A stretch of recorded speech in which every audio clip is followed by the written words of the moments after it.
Did I mention Aku Aku, also known as Ooga Booga? Mr. Ooga Booga.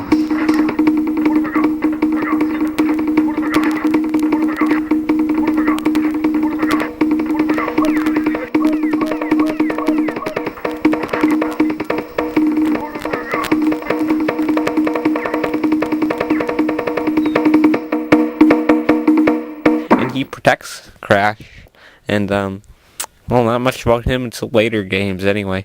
So anyway, Crash Bandicoot gets out of the second island and finally reaches Cortex Castle, yes. And he comes to a factory. This factory has lots of toxic waste and a bunch of stuff everywhere. Watch out, Crash, there's robots everywhere too.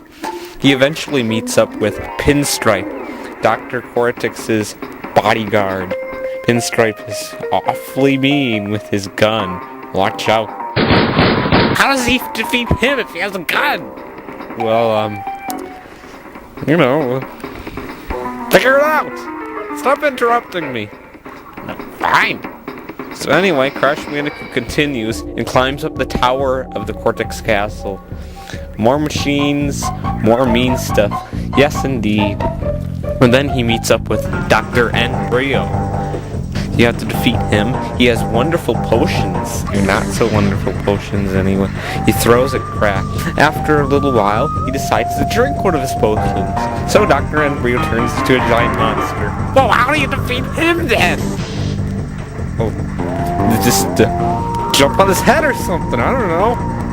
And this game makes it awfully easy for some tiny orange like to defeat all these giant muscle-bound creatures. Stop interrupting me! Alright, where were we? Oh yes! Finally, Crash has reached the top of the tower and is ready to fight Cortex. Oh yes. He gets to the top tower lab and comes to the balcony. Oh, and Dad, it is time to face Dr. Neo's Cortex. How does he defeat him? Well, Dr. Cortex has plasma gun. Anyway, it shoots out these wonderfully rainbow-colored little zapper things. And the green ones... Hey, you're telling me! Yeah, I'm not telling you anything. Stop interrupting. Okay, so anyway, Dr. Neo Cortex, he would be defeated. Yes, finally defeated. And Cortex falls off his little flying scooter thing. Whoa, what? No. You don't need to know. Fine.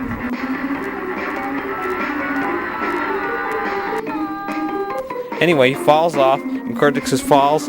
Oh, and he's probably dead. Yeah, who cares? Anyway, everything gets happily ever after, because Cortex saves Twana, and everything's great. Yep. Well, that's an interesting story. I thought you left or something. I could leave you. And now, on to the gameplay of Crash Bandicoot 1. We'll be jumping around in this game, spinning boxes. Well, spinning. Yeah. Crash's main attack is spinning. He spins around and his hands go around, and so that's how he defeated all those guys. Yeah. Giant plants that are like, ugh, and hogs. Ooh. Spinning, seriously. Well, yeah, he spins, and that's his main attack. And he can jump on boxes, too. Jump on stuff. Boing, boing with his feet. Anyway, there's these boxes in the game, and they have fruit inside. Fruit? So this is like to promote healthy habits or something? No, it's like Wampa fruit. Well, so there's these boxes, and they have fruit inside, or Crash heads. Whoa, what? No. Crash life heads. Anyway, you collect those, get an extra life. These boxes, if you break every box in every level in this game, and you don't die once, you can't die not one time in the level, and break open every box, then you will win a gem. Yes, so wonderful. If you collect all the gems, you get an extremely bonus. Oh, extremely bonus. Yes, extremely bonus. Do you have a problem with that? Maybe I do. Okay. So anyway, you collect all these gems. most of them are like silver, but some of them are colors, and the color ones open up pathways that you can jump on. It's so magical. What? You jump on the gems if you collect them? I don't get this. You don't need to. Okay. Yes, so wonderful. Okay, so this is the map right here that lets you go through any of the levels you've played through, and it's just so nice that you can choose. You can see the two islands, see? Here's Insanity Island, the Tree Island, or the second island, and this is Cortex Island. Yes, so nice. Oh, and also for a collectible, you have to find keys. Yes, keys. Ugly Cortex tokens. And you get these. You'll get a key which unlocks new levels. Did you know Crash Bandicoot games are different in different parts of the world? There are 3 different versions of Crash Bandicoot games in the world. American, that's by us. There is Europe, and then there's the Japanese version. In the entire series of Crash Bandicoot, the Japanese versions are very different from the American ones over here. For instance, the words are different, they're in Japanese. And also, whenever you pick a level, there's an annoying Crash Bandicoot saying, which is very annoying if you listen. Papu Papu also has 5 life hit points instead of the usual 3. Music also changes very much.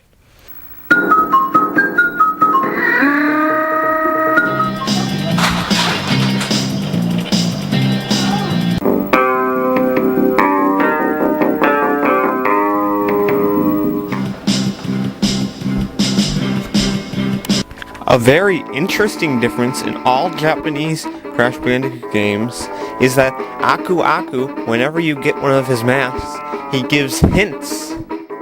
Another very strange thing about the Japanese Crash Bandicoot games is that all TNTs, instead of having the words TNT on the box, has a picture of a bomb instead. Yes, and now on to prototypes. Here it is, the stuff that Naughty Dog was thinking to include in the game, but decided to get rid of it before it was released. Well, there's quite a few things for the first Crash game when it comes to prototypes. Lots of different images. Take this. The main menu was different, and instead of having Crash on Insanity Beach, quite a lot of things for this game indeed. Now, there are a total of 4 different levels that were taken away. 3 of them were unfinished, but 1 was completely finished. We'll take it a step at a time.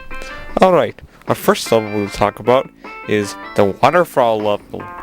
This waterfall level included lots of waterfall things here. You can see around here.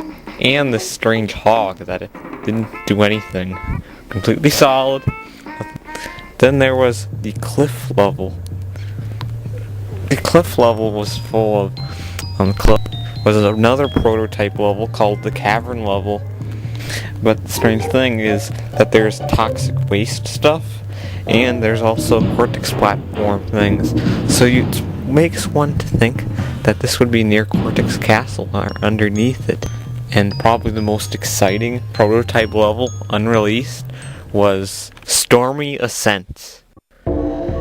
This level was just like Slippery Climb, but much harder. In fact, it was so hard, this is the reason why the Naughty Dog developers decided to get rid of it.